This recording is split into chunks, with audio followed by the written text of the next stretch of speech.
This going. Thank you so much. Good afternoon, everyone. I'm Solimar Salas. I'm the Vice President for Museum Content and Programming at the Museum of Latin American Art. I recognize that I live and work on the traditional and sacred lands of the Tongva, Kich, Akchaman, and Chumash, and the many other indigenous groups who call these grounds home. I honor and extend my gratitude to all of the original people still living in this region. Thank you for joining us today, Wednesday, March 9th, 2022, as we begin 2022 Afro Latinx Festival at MOLA, the Port of Long Beach. Mario Cordero, the Executive Director of the Port of Long Beach, has a message for us.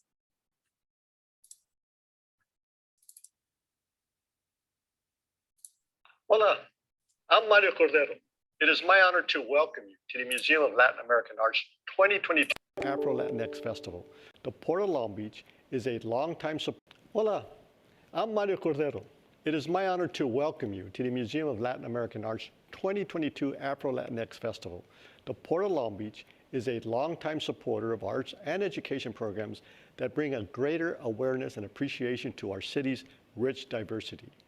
We are proud to sponsor an event that celebrates the mix of cultures within the Latinx community by exploring African influences in Latin America. Truly enlightening experience. Gracias por su apoyo.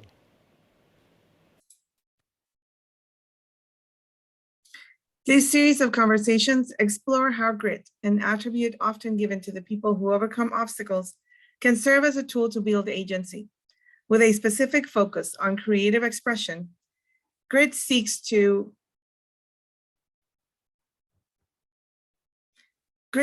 expand what it means to practice art for social change. Support for the interpretive program at MOLA is provided by the Dwight Stewart Youth Fund, the Miller Foundation, Arts Council for Long Beach, and the Robert Gumbiner Foundation, as well as the City of Long Beach. Today's conversation is facilitated by Griselda Suarez. She's a writer, artist, cook, and a teacher. She was born in unincorporated East Los Angeles and walked Whittier Boulevard and Brooklyn Avenue in black and white style shoes. She grew up in a place where her thoughts did not easily find voice. Instead, she found a pen and paper. Her hometown inspires her to investigate memories of a home space that continues to be bodiless. She believes that the arts are essential in empowering others to express their thoughts. Throughout her career, she has created programming and training dedicated to facilitating transformation and creating agency for her communities. Today's guest is Jose Angel Castro, a Garifuna, multi-disciplinary artist, teacher, and facilitator based in Los Angeles. Castro has an eclectic range of professional experience, including dance, photography, theater, fashion, music, and teaching. He is currently preparing work for a transformation-themed solo art show entitled Chrysaline, scheduled for May 2022. In May 2021, Castro co-created and was lead artist and facilitator for Go Make Something, working through and beyond the Convergence, an Arts Council for Long Beach program meant to help creative process the Convergence and crisis in 2020. He is continuing his work, leading a cohort of ACLB 2021-22 Professional Artist Fellows in the program's next stage, called Converge Presented by Go Make Something Kids, a youth arts expo seeking to teach students resilience through artistic expression. In early 2015, Jose Angel founded the Now House Education Group, an organization dedicated to creating impactful, compelling educational experiences aimed at making life a little better. Teaching is a dominant discipline of Jose Angel's professional career. He considers it an art form unto itself, and a creative practice that allows him to pour every skill he has acquired into a multifaceted dynamic pursuit. What are you? You speak Spanish, but I thought you were Black. And from many in the Latinx community, where did you learn to speak Spanish so well? Are a few of the questions Jose Angel would often field growing up as the first US-born son of Honduran immigrants. This external struggle for cultural identification has always remained exactly that, external.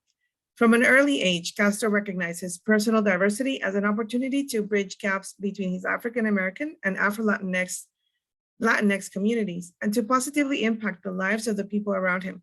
In a society that seeks to identify him in a single category, Jose Angel Castro proudly embraces all aspects of his rich heritage.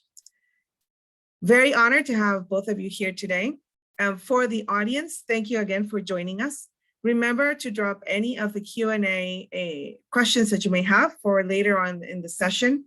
And also we'll be monitoring the chat function as well. Both of these options are at the bottom of your screen. You can also activate the live captioning that Zoom provides.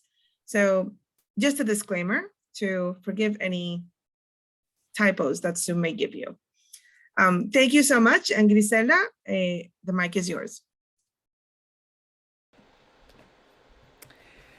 Thank you, Solimar. Thank you, Mola, for continuing to partner with me on G.R.I.T and for inviting me actually for this special edition. I really do appreciate the support from the Port of Long Beach on many of their arts sponsorships that they have in the community. And I hope this kind of programming continues being supported by the Port and by MOLA and institutions like them. I always look at the participant list. Jose Angel, bienvenido, welcome. And we have a lot of family and friends with us here tonight in this conversation that we will have. And again, a reminder, use the Q&A button, tab, hover over that and you'll see how to open up that box. Mola will help us facilitate Q&A. Feel free, anyone in the room, to ask questions at any time. Tonight is storytelling. Tonight is informal conversation here. And I just want to say, after the kinds of weeks I've had, and today in particular, I was with several colleagues across the country, and I don't think it is coincidence that you and I met the way that we did, and that all our work has led us to tonight, right? We have all been doing intentional work across the country in our lives and in this, and so tonight is a night to celebrate, because I think as often we don't give each other space to say thank you for your work. Thank you for everything that you've done. And so with that, Jose Angel, let's just begin. Let's just dive into this night of stories. Absolutely. Right. I want to first say thank you to you, Griselda, for having me here, to the Arts Council for Long Beach, for allowing me to engage in the way that I do with the arts community in Long Beach at this moment, to Mola for inviting me to this and letting me be part of the Afro Latinx Festival this year. I also need to say shout out to all the magnificent women in my life who have made me and continue to make me the man that I am today. I could not be here without some amazing women behind me, including Aurora Knox, my mom, the ultimate, Maria Elena Fernandez, who is my wife, who puts up with me on the daily. Shout out to my sister, Odali Koski, who is a confident and a real pillar of support in my life. Yes. So thank you for letting me be here. Oh, awesome. Yes. Celebrating all, yesterday, Dia de la Mujer, wonderful day. And I watched so many great images and videos, but also some really strong, angry videos of women who are like, ni una más, towards the violence of women in many countries. And celebrating las mujeres is and that energy. We were just, before we all came on here, audience, we were talking about our grandmother's hair, our mother's hair. We're talking about women already. So Jose Angel, I'm gonna start off the conversation with inviting you to share how your creative voice came to be, how it was cultivated, who helped you, was there a moment in your life that really sparked creativity? So let's begin there with that story. Yeah, that's a really interesting question. I was born with it is probably the most accessible answer, the most sort of universal answer to that question. And I was lucky enough to be born into a family where my mom, again, simply accepted who I was as the creative and gave me the room to learn the way I was going to learn, be excited about the things I was excited about, allowed me to make many things, pointed me in the right direction, gave me the right tools. That's the origins of my creativity. And then I've been fortunate enough to move from creative circle to creative circle throughout my life that allowed me to acquire the creative skills that I have now. And it was interesting because when I was in high school, I was in the Marine Corps ROTC, and I was really super into it. I have an uncle who's a Marine. I have several friends who were Marines or are Marines. And college came, and there was the choice to either go to the Marine Corps or become an artist.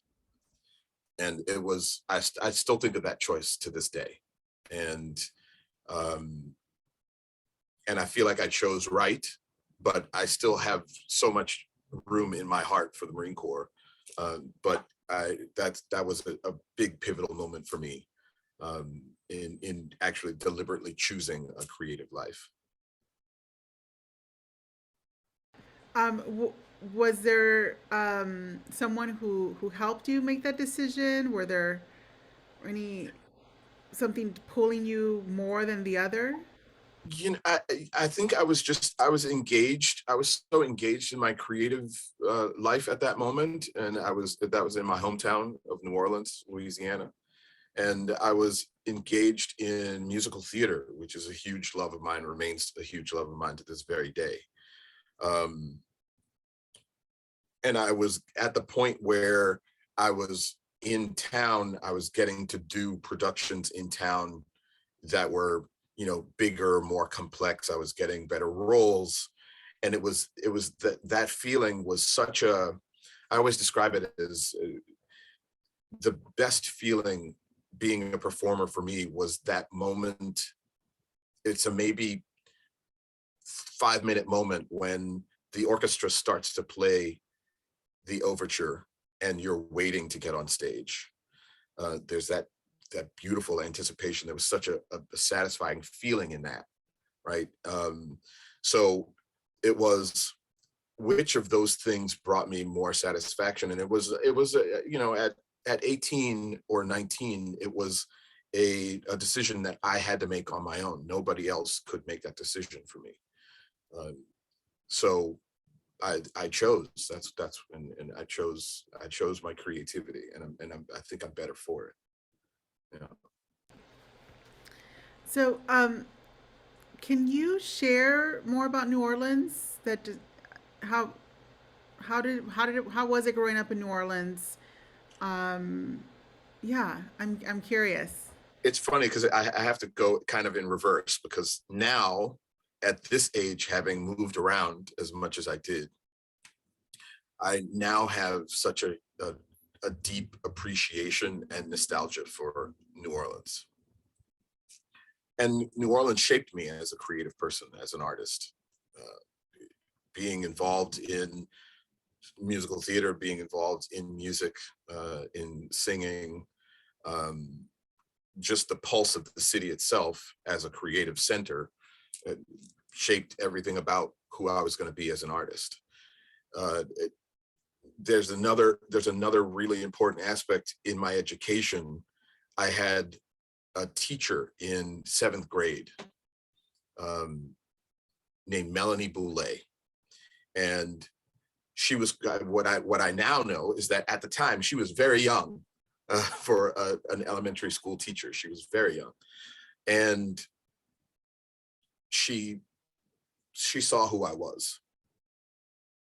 And she encouraged me to learn the way that I learn, right? She encouraged me to pursue the things that I wanted to pursue outside of school, or things that I did as independent study. So she really allowed me to shape the way I think and my perspective in school, which then had a very specific effect on the way I thought as an artist.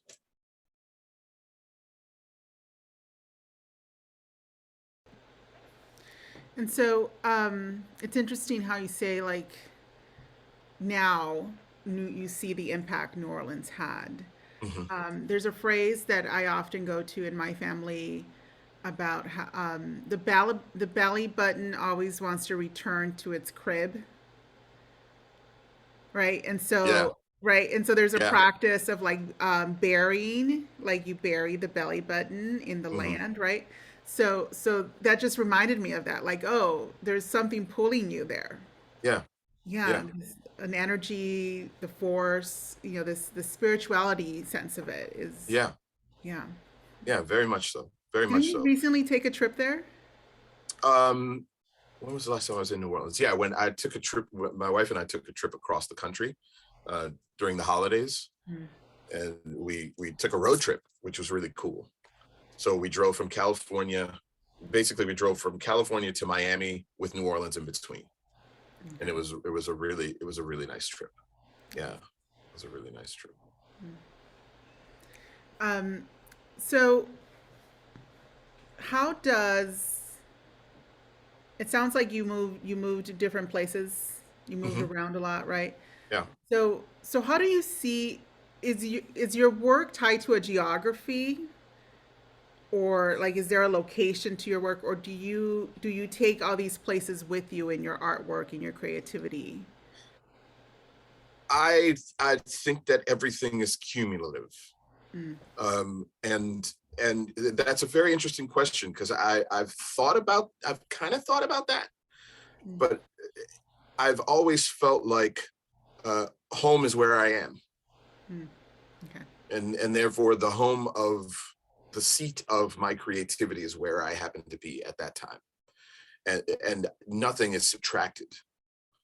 And all of the experiences that I had as a dancer in New York were instrumental to me moving to Europe, which was instrumental to me leaving dance, was instrumental to me moving to California, and moving into other parts of my creative self. I worked in the fashion industry for a while, and then eventually I discovered teaching and photography as one of my main uh, creative practices.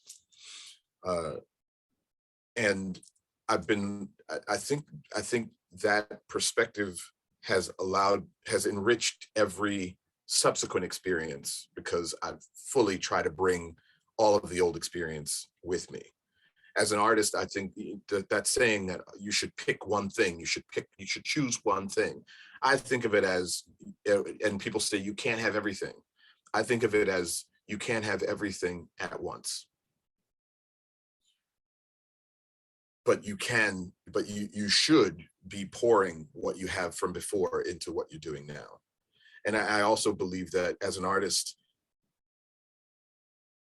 we are naturally multidisciplinary if we look for the other disciplines that we can apply our creativity to. You can, in fact, find other ways to express your creativity in different mediums. You just have to look for them. So you mentioned dance, you mentioned musical theater, Mhm. photography. What are some other mediums, disciplines that you've explored or continue to explore? Um, Martial arts. I think martial arts is a creative pursuit, and I'm a martial artist for since I was 5. That's a very important part of my life's work. Um, I paint now, much to my own surprise.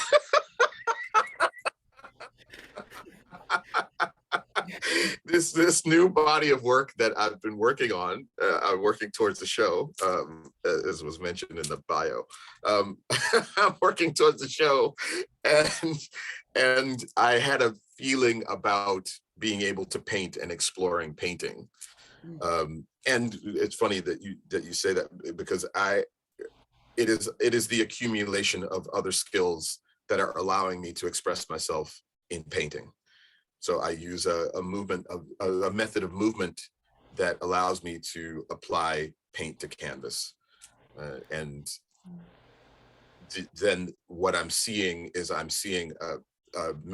visual manifestation of what's happening internally and physically as I move to paint. So yeah, I mean, the show is pretty eclectic with some sculptural work, some video work, some photography work, painting, and there's a live element, a live painting element. So yeah, it's funny because people often say, you know, and this is not a brag at all. It's just, this is what my experience has been, because I've been able to apply my creativity across multiple disciplines. People say, well, what can't you do? I don't know what I can't do. What I can't do are the things I've never tried. That's the way I see it. You know? I mean, in just these last few minutes, it seems like my impression, right, is that your body seems to be really much attached to your creativity, a tool in creativity. 100%.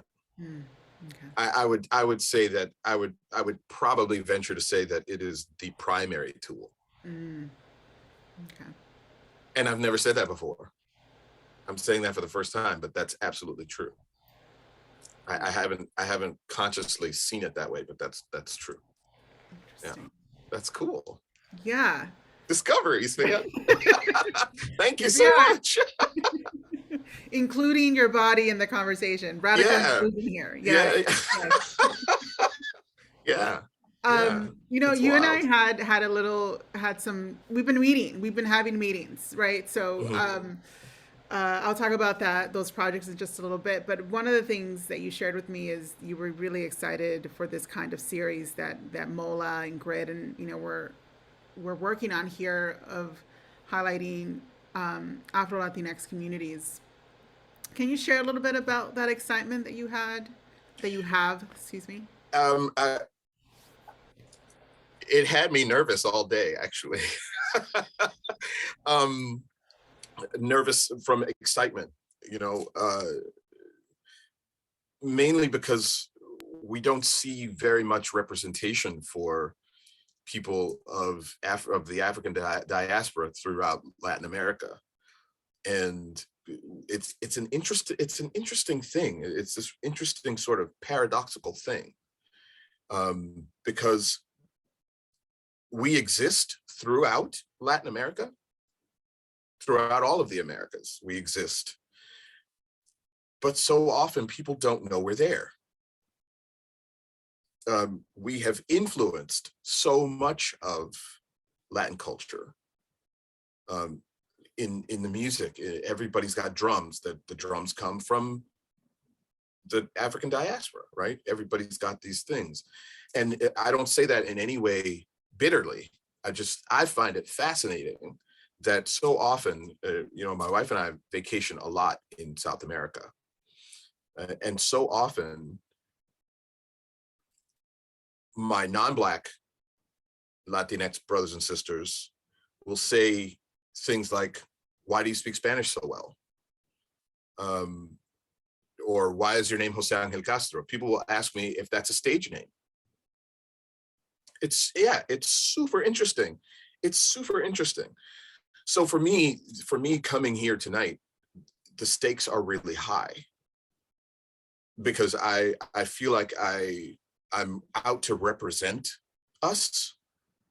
I'm out to express for us. And that's super important to me. It's super important to me because I've seen that same experience amongst my other Afro-descendant brothers and sisters throughout Central and South America. On a vacation to Argentina, well, one vacation to Argentina, we happened upon, just lucky, we were walking down a shopping street and we heard some jazz music, and it sounded an awful lot like music from New Orleans. So we stopped in this little placita there in Buenos Aires, and there was this really cool little jazz combo going on, and they were a couple of the guys had been to New Orleans, so that they sounded a lot like New Orleans. And I met this man, a Black man there, and he was the head of this cultural center that brought this band. And he was the leader of an organization of Black people from Uruguay who happened to live in Argentina. And that was one of those experiences where you have this sort of battling feeling inside yourself, because I didn't know they were there. And at the same time, I feel like I should have known they were there. And then that leads to, I should have known they were there both on my part and on the part of not having learned about them institutionally, right? Through my education, which has been incredibly important to me, right? So these cultures are not taught to me when in school talking about the histories of Central and South America. And I'm Garifuna. I am one of those people. And still, I don't know that. Same thing happened in Colombia. Met a man who did tours at one of the palenques. One of as a matter of fact, the first free African town in all of the Americas. And we went from Cartagena in a car to this village, Palenque San Basilio. And what was absolutely striking were the similarities between that village and my own village in Honduras. That I went into this village and I saw my own face. And that those people had a history that is so parallel to my own. But I didn't know they were there. Isn't that crazy? Yeah, I think that's where the power of story is important, right? Because, you know, we are there. You are there. I am there. We're all there. And we don't have enough of the stories that have survived all these hundreds of years, written, shared, sung. Like, they're just not brought to us, right? So then we have to make the space. We have to work harder to get them, right? We have to work really hard to get them. Yeah. The only way I heard that story is by going there, by being in the same geographical space as those folks. And it was like meeting cousins. I'm telling you, it was like meeting cousins. And it was amazing. You know, and so much so that it makes me want to build cultural bridges so that we at least know each other. We know we exist. Like, it would be really cool, for instance, for Palenque San Basilio to have a musical exchange with Triunfo de la Cruz, our village from Honduras, right?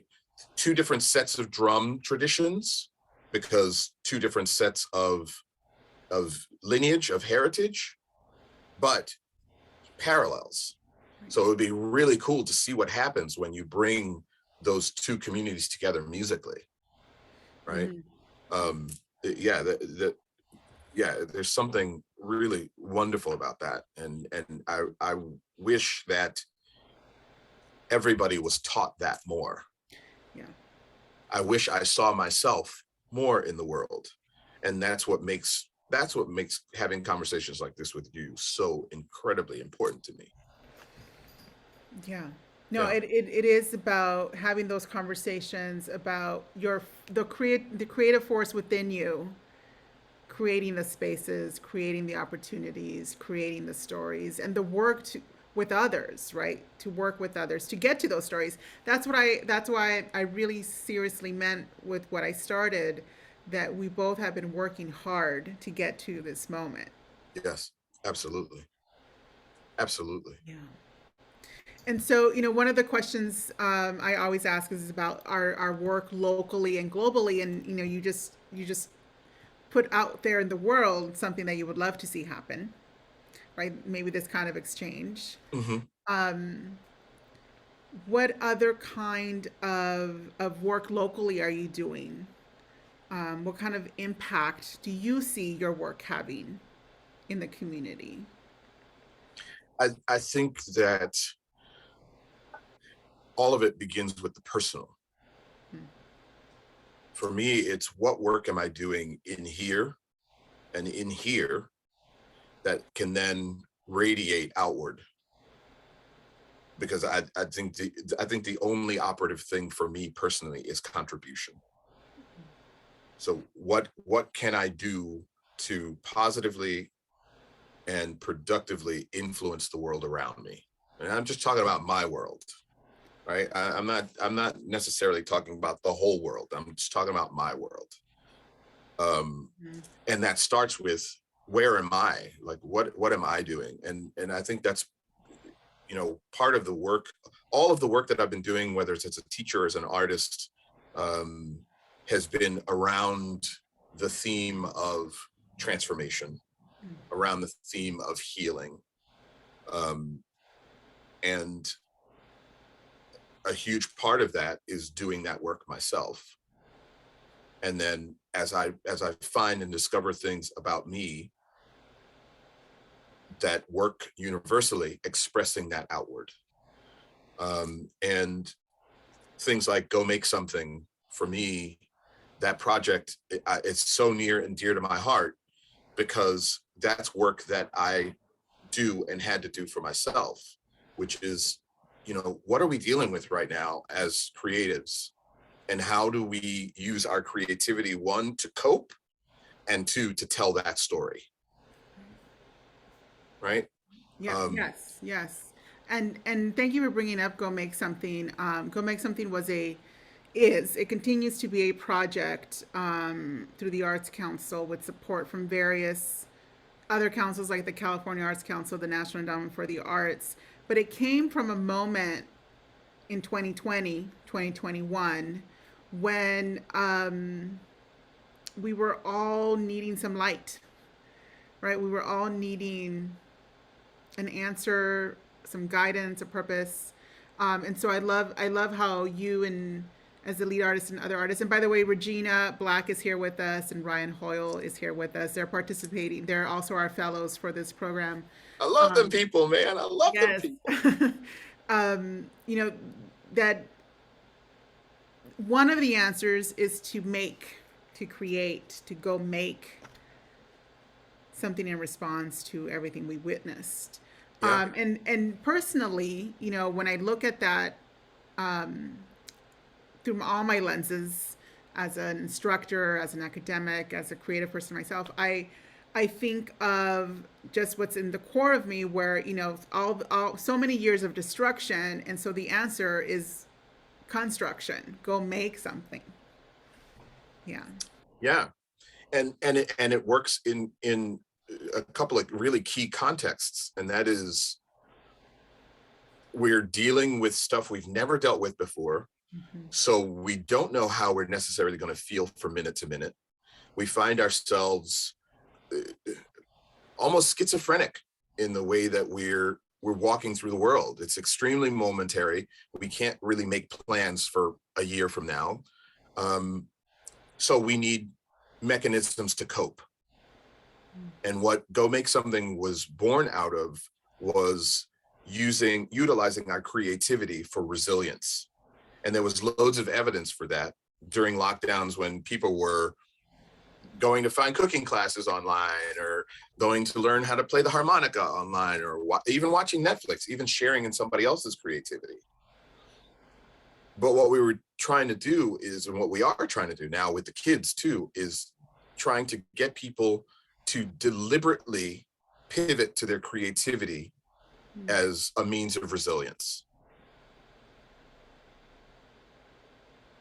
And then on top of that, as artists, as people who make work for other people's consumption, we get to chronicle this time.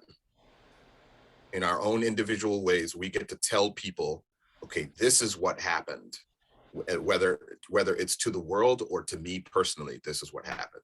So for me, it's, you know, starting with the personal and then telling the people in the circles that I move in, and hopefully allowing whatever it is that gets expressed out there to radiate even farther away. You know, like the butterfly effect, as it were, you know? Yeah. Actually, you have created your own segue. I was going to ask you. Hi. I Oh was my going to goodness. ask you, can you share some of your work? Oh, that's funny. That's funny. That's funny. That's So, funny. as as you prepare your share, Jose, if you can begin sharing your screen and stuff, I'm going to remind the audience that please use the chat to. I thank you so much for those of you who have already shared. Loving some of the comments, how this conversation's taking you places, sharing your love for Jose Angel tonight. I appreciate it. If you have any questions or comments, we'll begin collecting those, and after we're going to see a little bit of one of Jose Angel's current projects. So if you can tee that up for us, tell us about it and share, that'd be great. Okay. So speaking of butterflies, the transformation of the butterfly has become the sort of keystone of all the work that I've been doing recently. And that's pretty much because I think that as humanity, we are in a state of transformation. We are in that chrysaline state right now. You go in as one thing and you come out the other end as something else, right? Everybody's saying, oh, we should wait. When can we get back to normal, right? There is no back to normal. There is only what comes next. So it's become the perfect analogy for me for everything that I'm doing. And over the course of 2021, I've been actually nurturing butterflies for a while, but during lockdowns in 2020 and during 2021, I spent a lot of time watching the life cycle of butterflies. And it gave me an insight as to the lovely parallels of the universe in this tiny little package. And as I sat there and watched and sat in stillness and watched these things happen, I realized that recording them, being a witness to them, had inspired a whole new body of work.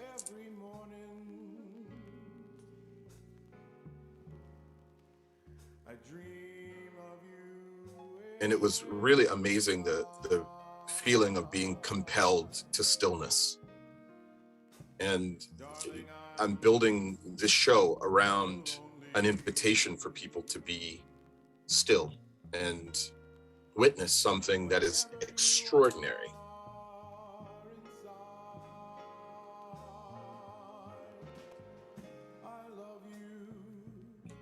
So the show itself is called Chrysaline, and it is based around the inspirations of these life cycles.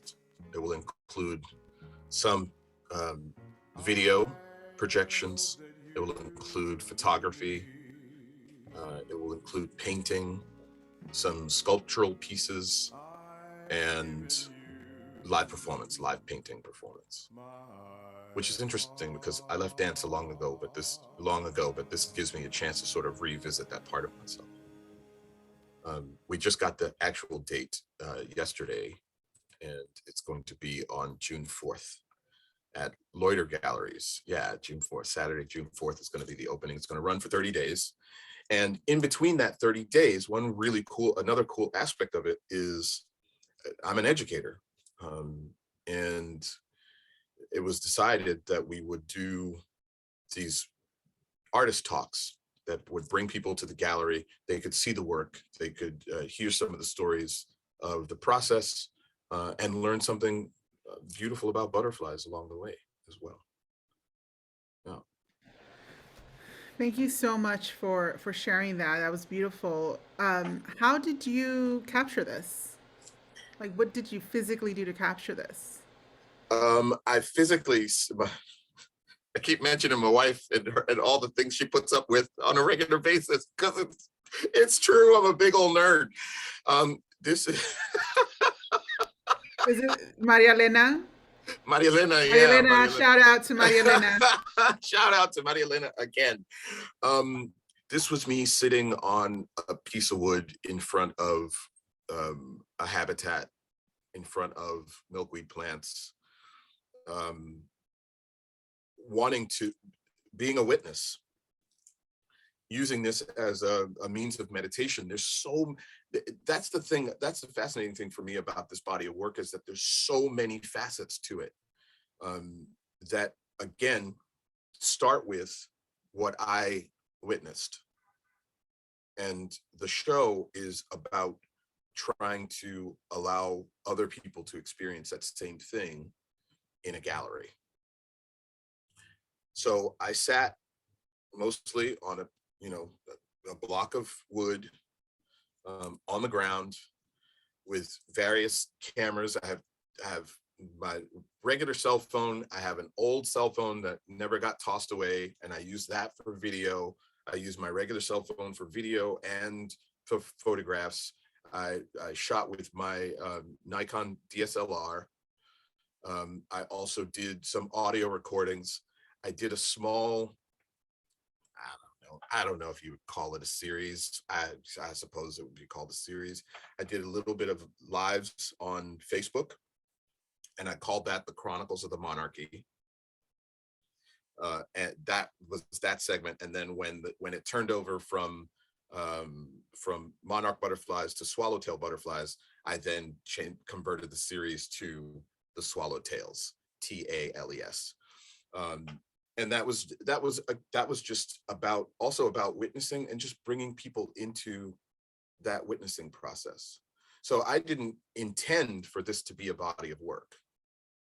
Now, when I'm photographing, that's a completely different physical, mental, emotional vocabulary for me.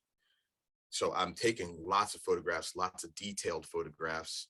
I'm trying to get photographs that are really beautiful for no other reason than for me to have this record of what I witnessed. And it was interesting to me that at the end of that cycle, when the last few swallowtail butterflies had been born, or eclosed is the proper term, I looked around and I was getting messages from different people. My mom was one of them. A few of my friends, my sister was one of them. People were saying, well, what are you going to do with all this? You should do something with all this. You have all this stuff, and people have been watching this stuff for months now. So you have all this stuff. What are you going to do with it? And I didn't really think about it. And then all of a sudden, bang, there was the idea to do a show. I have two amazing co-curators in Brandy Davison and Regina Black. And they've been such a huge support and a huge inspiration for me. I'm the kind of person who, I think one of the pitfalls of being able to do so many things is always wanting to do everything yourself. So for me, this process is really interesting because I have no choice. I think just the universe made it so that I didn't have any choice but to enlist the help of other people in the process. And Brandy and Regina have been heaven sent in that whole thing. And they've helped me shape the way the show, what's going to be included in the show, all of these different, and they've helped me shape the show in a way that's really reflective of who I am. The show's very eclectic because my skill sets are very eclectic. So it's really cool in that way.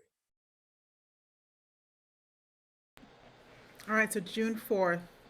June 4th. Everyone can join in. Save the date. Set the Save the date. date. Save Yeah. the date. Loiter Galleries, and Loiter is co-founded by Vinnie Picardi, and as I'm saying it, it went With right out of my Monica. brain. Vinny and Monica. Yeah. Vinnie and Monica. Yeah. It went right out of my brain. I'm so sorry, Monica, that happened to me. My brain went crazy. Monica Fleming. Yes. And that's a really cool organization that they have there. They're really trying to support artists who might not ordinarily have the opportunity to show in a way that's communal and cost effective. Yeah. Super supportive. We met with them the first time, and we all started formulating together right in our first meeting. And they're super creative. And they're one of our grantees too, so that's awesome. Right. Well, there you go. There you go. One happy family.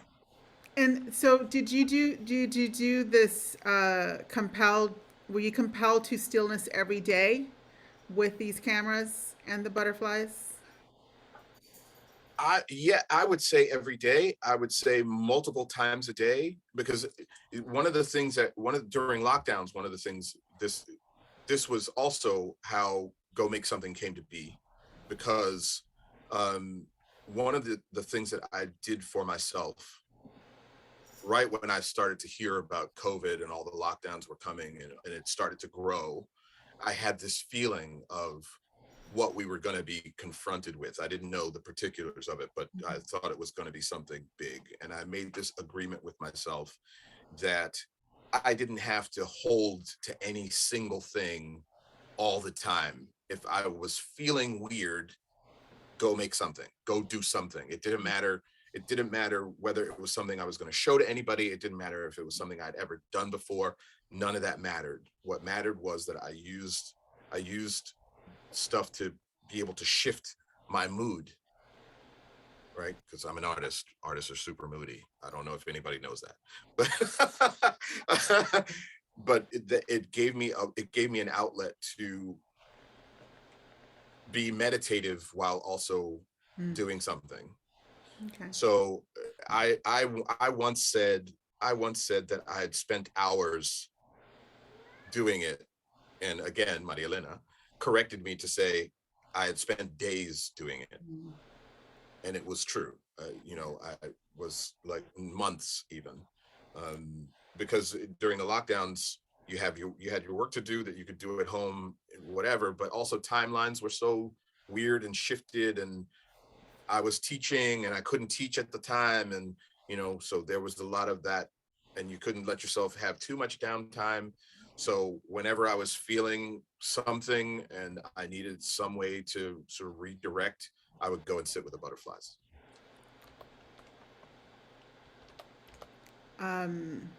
That's great.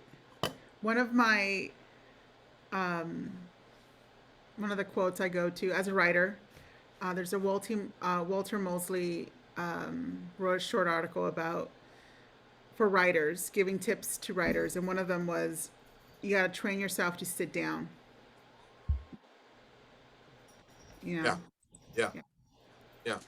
One of the best pieces of advice I ever got when I was 18, and there was a photographer that I really admired in New Orleans, and he said to me, "Oh, you want to be a photographer? Go shoot." Yeah. So is that what? Let's talk a little bit more about that kind of advice. If we have emerging voices, new artists here, people who want to start creating, what do they do? How do they get involved? What is a step they can take other than learn how to sit down if you want to be a writer, learn how to, just go shoot if you're a photographer? Is that all it takes? I think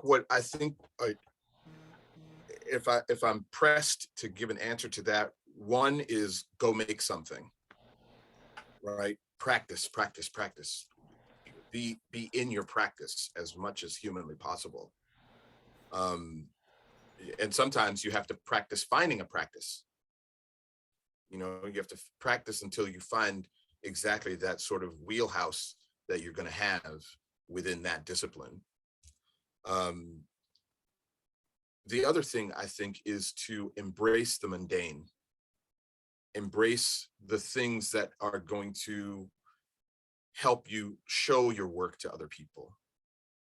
Because an artist is, no artist wants to live in a vacuum. I don't care who tells you, oh, I don't want to show, or I don't want to, I'm not in it for the money, whatever. I think a key component of art is audience, right? We make stuff because we need to be understood as artists. So we need to show that to other people. We need to express it to other people we need to have an audience in order to be able to get that feedback, in order to be able to feel understood, right?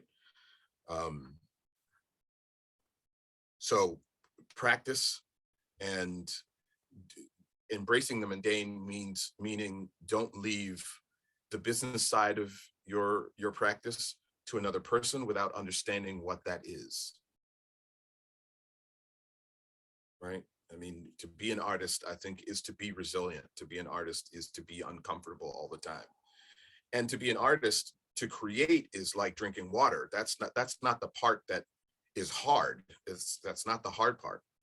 The hard part, though, if you do want to grow an audience, if you do want to show, if you do want to be understood in that way, is to figure that side of it out. And even if you're gonna farm that out to somebody else, you should understand what that means. You should understand what those things are.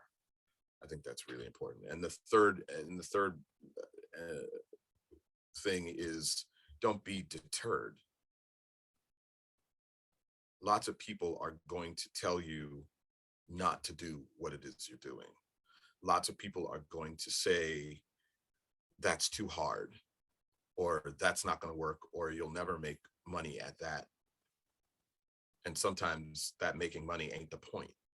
You don't have any choice but to make things, to do things, to create things. So don't let people knock you off your course. Because in my experience, it's been that most of the time that people have that brand of feedback, they have that brand of feedback because they themselves would never do anything like that. They would never take those risks. And that's no judgment on them at all. That's no bitterness, there's no judgment. It's just a fact. Mm-hmm. It's just a fact of life. Somebody might say, and most of us who, who are creative and have a little snow on the roof, can even track back into our lives the people that have said to us, oh, that's never going to work, or whatever. And half of those people were actually creatives who held themselves back. Yes. Absolutely. And I think of also, in writing, it's writer's block, and every kind of art form has its block, mm-hmm. right? Mm-hmm.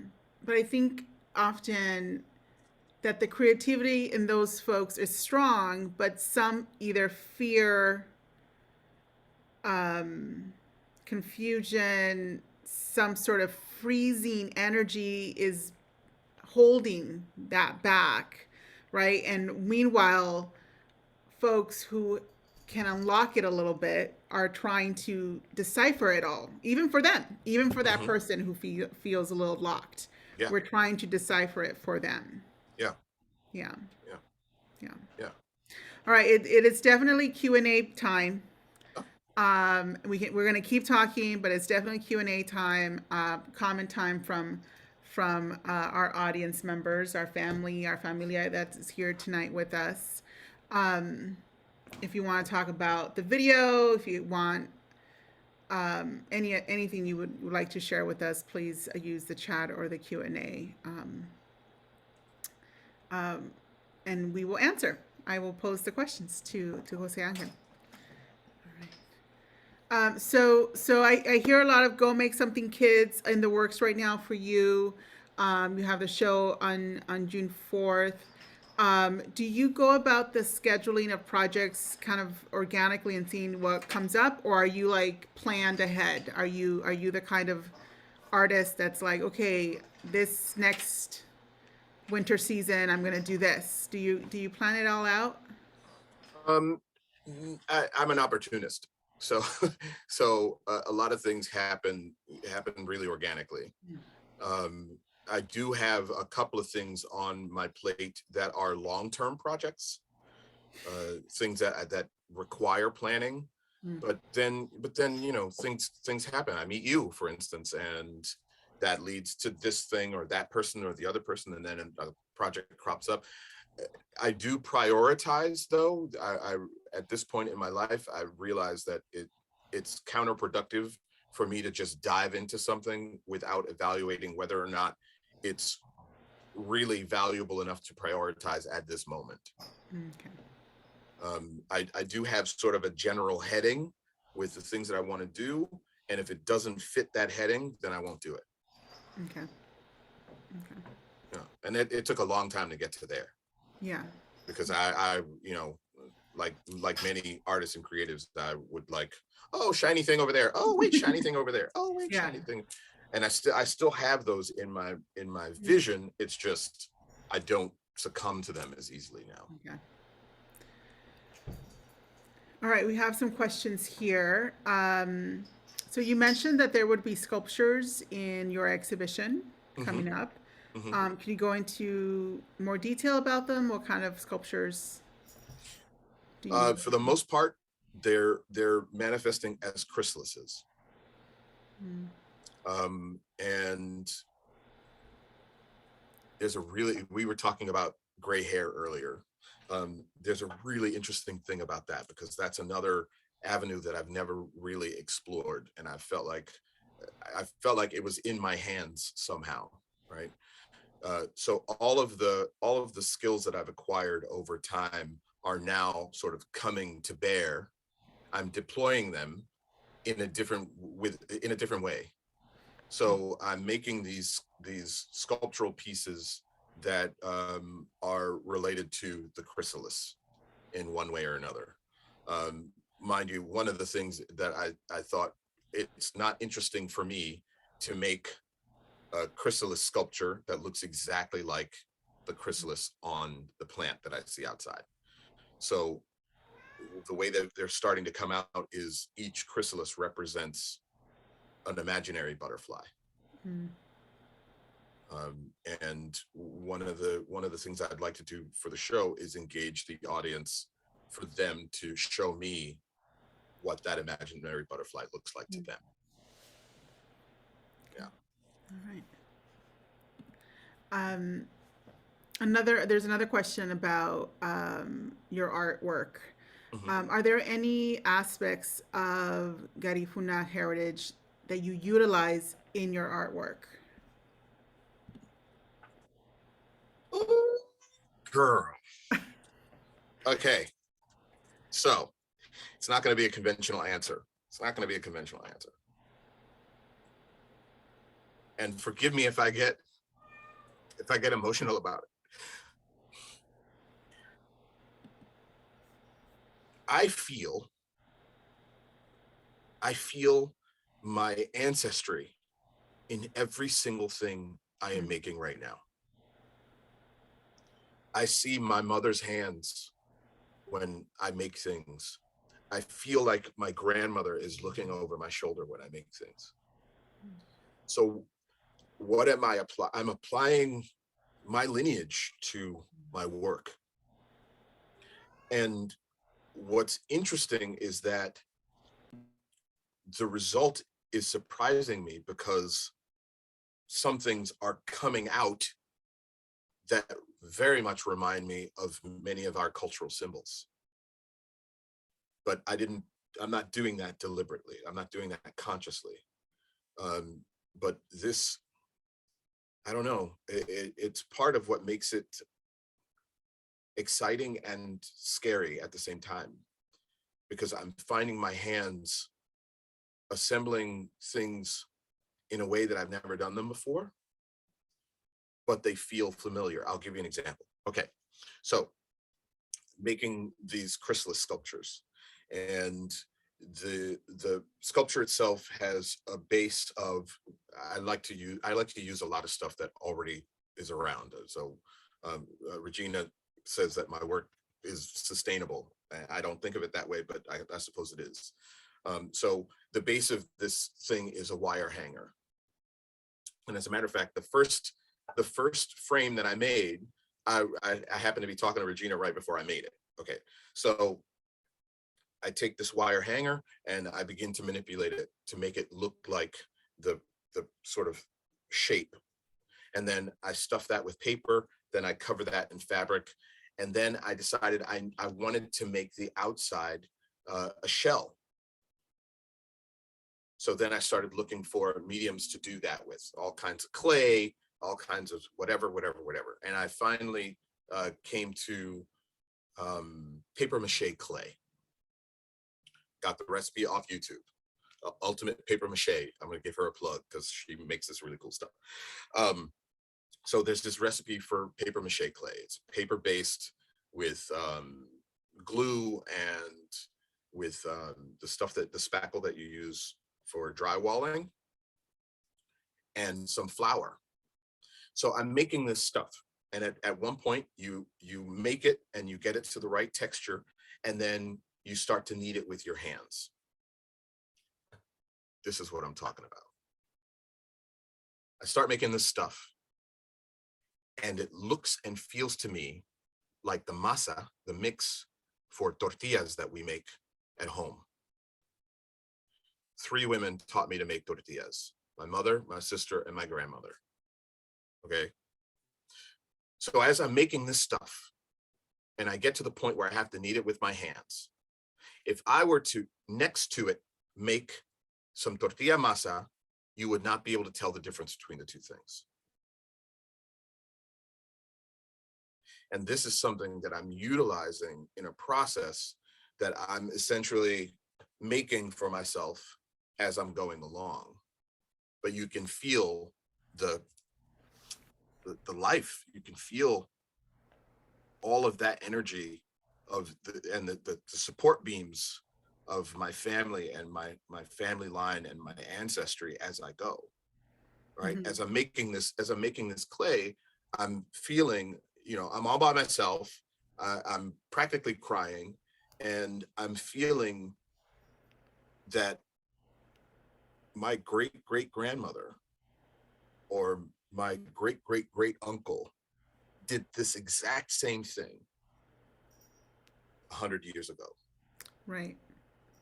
And the recipe at that point is not needed. Exactly. Right. Because you know the feeling of the masa. Exactly. Right. So I was questioning, exactly. I was questioning, like, when is this going to be ready? When is it right? But because I know the feeling of the masa, I know exactly when this stuff is ready. Right. Oh, that's a great story. That's a good story tonight. Yeah. Good one. Good one. I'm overwhelmed by it. All right, I'm going to ask you then another question from the audience here. This actually is coming, let me see, yes. Let me open it up. Okay. It's amazed and inspired by your movement and experiences abroad. The other questions I have to say did not have a name to them, but this one does have a name. This is from Ryan.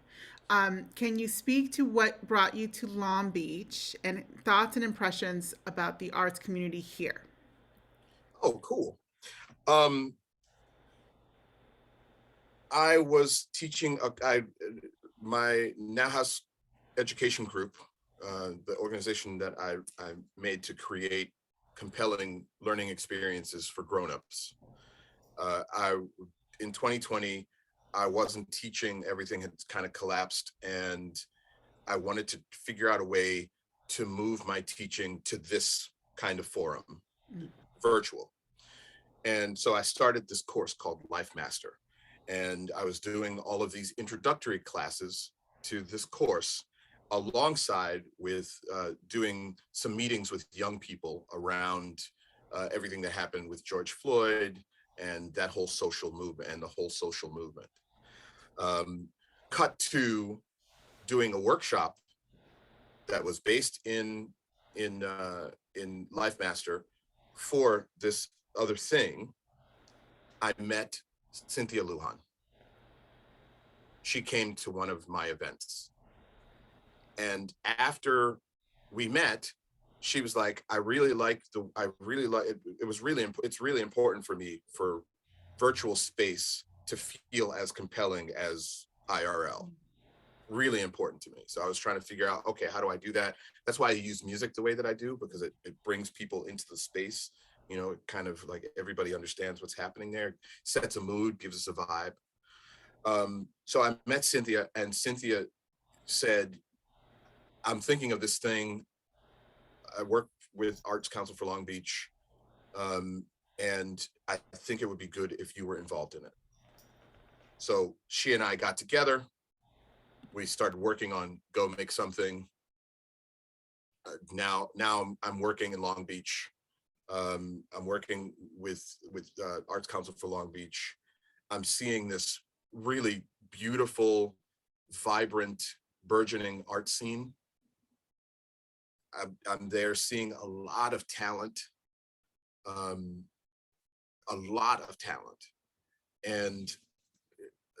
that was something I didn't expect. But my relationship with Cynthia led to my relationship with Ryan and Regina and Weldon and Brandy, with all these people, and that just sort of blossomed. And here I find myself actually working mostly in Long Beach when it comes to artistic stuff and creative stuff. And I love it. I love it. I love that everybody's so open and cool. I love it that things are beginning to explode in a certain way that I think is really important. I was telling you that, Griselda, that I feel like there is an interesting there's an interesting birth of Long Beach, I think, as an arts center. That's very different from, because it doesn't have the same vibe as the LA art scene. And I dig the fact that I dig that a lot. I agree. Awesome. Okay. I think we have two more questions. Okay. Two more questions. Cool. One is from an Arts Council for Long Beach board member. Thank you, James, for joining us tonight, and also, a supporter of MOLA here. His name is James Nash. And James! Yes. I spent a lot of time with the Garifuna farm and arts communities of Livingston, Guatemala, especially with the elders. He would love to share this with you and connect with you on this. Oh, 100%. 100%. Yeah. I've been seeing James Nash around different events for a while now. James Nash is a smooth dude, man, and I want to know James Nash, so I'm all in, man, all in. Yeah, yes, I'm so glad I said yes to James Nash many years ago. We met at MOLA too. We met in an event at MOLA, and he's like, I said yes. I'm like, yes, let's talk. So I agree. All right, the next one is from Justin Wiggins. Justin Wiggins, Mr. Wiggins. Yes. Talk about, and I do not know the pronunciation of this, Genius. I think that's related to Kanye West. Talk about genius. Talk about. Does that ring a bell of any sort? The topic of Kanye West in general is an interesting topic. A topic I think better left for a different forum. Okay. Different forum, maybe another forum. I think that there's something super interesting about Kanye West and his career. I think there's something super interesting about the sort of train wreck voyeurism that is that surrounds his celebrity. Yeah, I think I would leave that for another time. Okay. All right, Justin, that will be a next forum. We'll figure out a date with the MOLA here, and we can have another one. All right. Okay. Well, thank you, everybody. Muchas gracias, Jose Angel. It's been a pleasure, un placer. This was a wonderful night. And June 4th, we'll look forward to that. Please also support all the other Afro Latinx Festival events that MOLA is having. Please do. We appreciate everyone who was shared their night with us, either with the merienda or with a cafe, or who knows, this is the sobremesa here that we had. So thank you so much. All right. Send it to you, Solimar. Well, thank you so much to both of you, Jose Angel and Griselda. It's always eye-opening every time Griselda brings in a guest and we just connect and find that there's so much more to our community and to what MOLA can do as well. And definitely partnering up with the Arts Council for Long Beach, it's been amazing. So looking forward to many more conversations. I don't know about the Jesus thing, but we'll leave that to offline discussions to see if that's something that fits within the MOLA narrative. But again, maybe it does. To everybody, thank you for staying with us throughout the evening. As always, the Afro Latinx Festival is something that it's an opportunity to bring voices and to shine a light on our community, but it should not only be for 1 month.